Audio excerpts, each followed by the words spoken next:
One of the questions that I'm always asked is, Dwayne, how did you beat diabetes?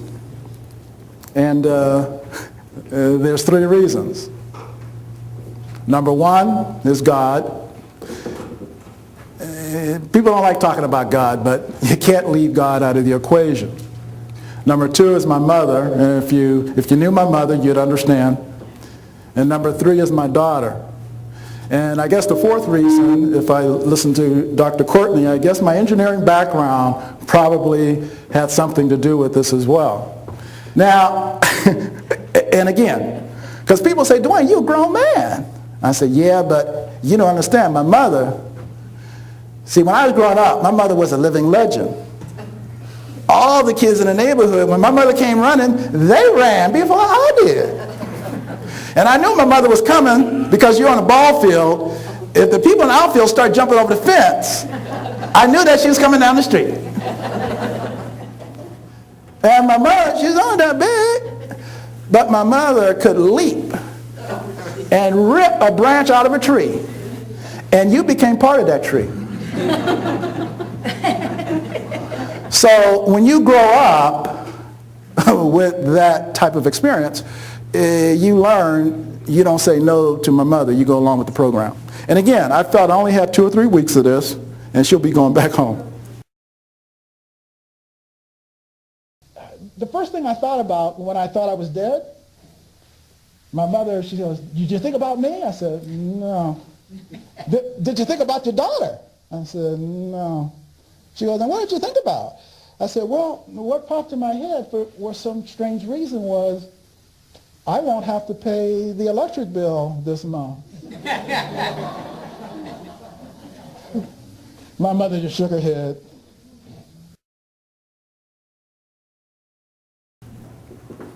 But funny thing happened. Funny thing happened. I started eating them ugly Brussels sprouts. And the hospital plan that I had started on wasn't working. My blood glucose average is still over 420. And they were going to put me on a 5th insulin shot. And my mother made me Brussels sprouts for breakfast. And I said, Ma, are you smoking something? And my mother didn't like when you allude she's taking a drug or something. Boy, you're only an inch away from death.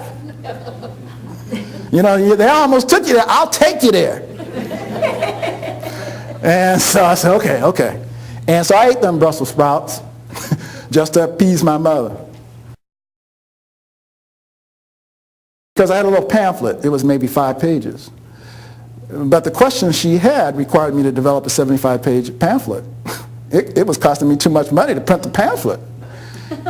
And then my mother said, son, write a book. And I laughed. I said, yeah, right, Mom. And my daughter said, Dad, you should write a book. Yeah, and I laughed. But finally, when I tried to convince my mother that I should not write the book because there are all these other books written on diabetes, my mother just looked at me. She said, son, what did your father tell you when you were growing up? By the time you have come up with all these excuses and wasted all my time telling me why you can't do something, you could have already had it done. And again, I can't win that battle, people.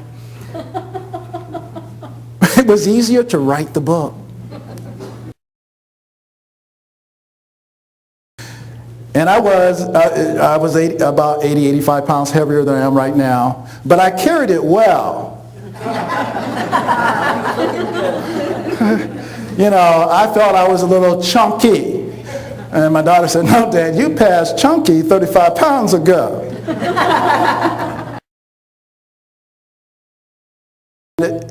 She started taking the food out of the cupboards. My potato chips, my pretzels, my pizza pies, my ice cream, my cookies. She started packing up all my good food. And I said, Mom, what are you? Whoa, feedback. And she says, you're taking this food back to the grocery store. And this is the way my mother operated. This is the way my father operated. You do something wrong, you're going to fix it.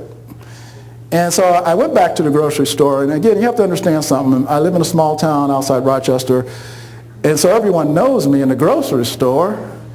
And there ain't that many black people out there. So and when they see a black person coming in with 3 carts of food to return it, they're thinking, where'd he get this food? And so the store clerk, she recognized me. She says, Dwayne, what's going on? I said, I got to return this food. She goes, Dwayne, you love our food. I said, I do. I love your food. And I love them little pizza pies. I love Mrs. Smith's apple pie. But I got to return this. She goes, why? I said, well, I'm a diabetic. She goes, so? I said, okay. See the woman behind me with that mean look on her face? And so the store clerk looks over, oh. And she saw the look on my mother's face and looked at me and said, Dwayne, we'll give you a store credit. So they took back all the food because I did have the receipts. They gave me a store credit of, it was around $274. Wow, that's a lot of junk food. There's a lot of apple pie, a lot of pizza, a lot of pretzels, a lot of potato chips. And my mother took my little shopping cart with the credit on it and started shopping.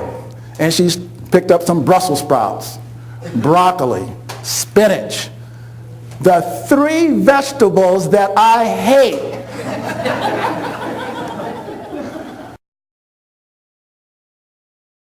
So I want everybody to know, it's not because I was that smart as an engineer. I just decided that I needed something to do because my daughter was bossing me around.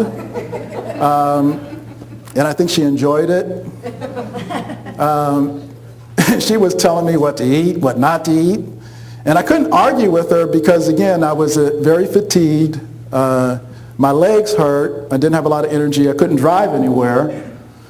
And then to complicate matters, my mother came up a couple days later with my sister. So please, people, understand what's happening here. I'm a single man. I got 3 women in my house telling me what to do. So you want to talk about some stress?